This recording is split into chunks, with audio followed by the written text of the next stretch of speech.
Assalamualaikum warahmatullahi wabarakatuh. Halo semuanya, perkenalkan, nama saya Zahra Sekar Ayu Prasyan. Biasanya saya dipanggil Zahra dengan nomor NIM 11026210057 dari kelas B Prodi Pendidikan Khusus Universitas Negeri Jakarta Angkatan 2021. Ingin menyampaikan beberapa materi terkait Specific Learning Disabilities guna untuk menuntaskan nilai tugas ujian tengah semester mata kuliah pendidikan anak dengan kesulitan belajar yang diampu oleh Ibu Riana Bagaskorowati. Pada materi pertama, saya akan memaparkan tentang pengertian learning disability. Learning disability dapat diartikan sebagai suatu kondisi dan suatu proses belajar yang ditandai dengan adanya hambatan-hambatan tertentu untuk mencapai hasil belajar. Hambatan-hambatan belajar ini bukan hanya masalah instruksional atau pedagogis saja loh, tetapi merajuk kepada masalah psikologis. Peserta didik yang mengalami hambatan dalam proses pembelajaran biasanya akan mendapatkan hasil pembelajaran yang kurang optimal. Menurut Mulyadi, kesulitan belajar mempunyai pengertian yang luas, meliputi yang pertama ada learning disorder, yang merupakan keadaan di mana proses belajar seseorang terganggu karena timbulnya respon yang bertentangan. Dengan demikian, hasil belajar yang dicapai akan lebih rendah dari potensi yang dimiliki. Yang kedua, ada learning disabilities atau ketidakmampuan belajar, yang merupakan ketidakmampuan seseorang yang mengacu kepada gejala di mana seseorang tidak mampu belajar atau bisa juga menghindari proses belajar sehingga hasil belajarnya di bawah potensi intelektualnya. Yang ketiga, ada learning dysfunction atau ketidakfungsian belajar, yang merupakan gejala di mana proses belajar tidak berfungsi dengan baik meskipun pada dasarnya tidak ada tanda-tanda subnormalitas mental, gangguan alat indera, ataupun gangguan psikologis lainnya. Yang keempat, ada underachiever, yang merupakan pengacu pada seseorang yang memiliki tingkat potensi intelektual di atas normal, tetapi prestasi belajarnya tergolong rendah. Dan yang kelima, ada slow learner, yang merupakan seseorang yang lambat dalam proses belajarnya, sehingga membutuhkan waktu yang lebih lama dibandingkan seseorang lain yang memiliki taraf potensi intelektual yang sama. Uraian yang telah saya sampaikan menunjukkan bahwa kesulitan belajar mempunyai pengertian yang lebih luas lagi daripada pengertian-pengertian learning disorder, learning disability, learning dysfunction, underachiever, dan slow learner. Mereka yang tergolong seperti yang saya sebutkan tadi akan mengalami kesulitan belajar yang ditandai dengan adanya hambatan-hambatan dalam proses belajar.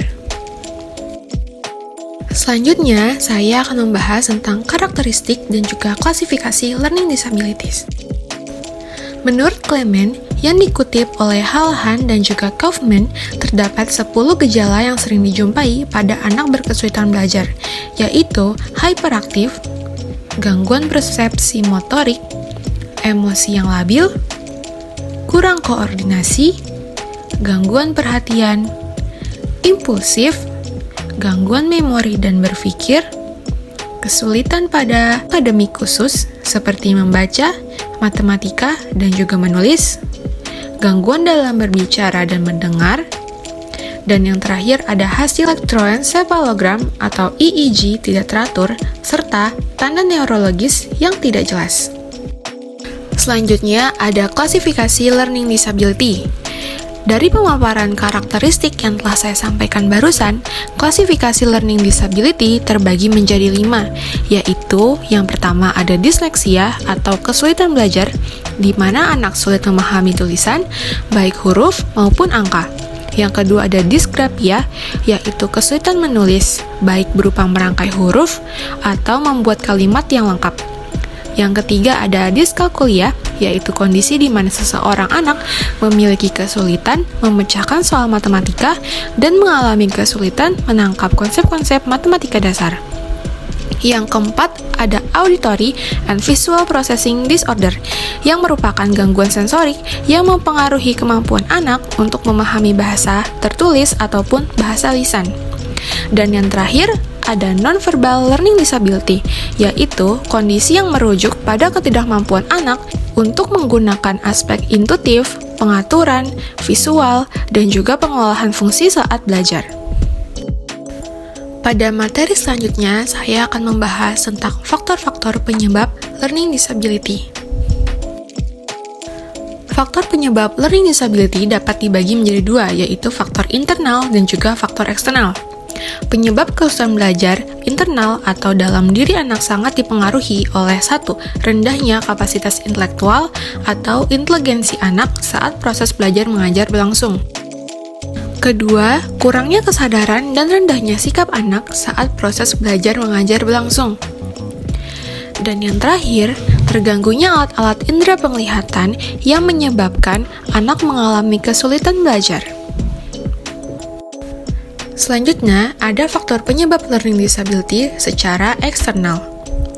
Penyebab kesulitan belajar eksternal atau dari luar diri anak dipengaruhi oleh yang pertama ada lingkungan sekolah.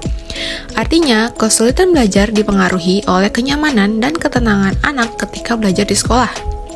Yang kedua, ada lingkungan keluarga, yang artinya apabila terdapat ketidakharmonisan hubungan antara anggota keluarga, itu bisa menjadi penyebab anak mengalami kesulitan belajar. Dan yang terakhir ada lingkungan masyarakat, yaitu artinya lingkungan anak yang mayoritas tidak memperhatikan pendidikan akan menyulitkan anak untuk mencari teman belajar. Baik, cukup sekian pemaparan materi tentang specific learning disability. Perlu digarisbawahi bahwa setiap anak memiliki potensinya masing-masing. Begitu juga dengan anak yang mengalami kesulitan belajar. Anak dengan learning disability pasti mempunyai cara dan juga kesempatannya tersendiri untuk hidup sukses dan juga bahagia. Saya akhiri sampai di sini, kurang lebihnya mohon dimaafkan. Wabillahi taufiq wal hidayah. Wassalamualaikum warahmatullahi wabarakatuh.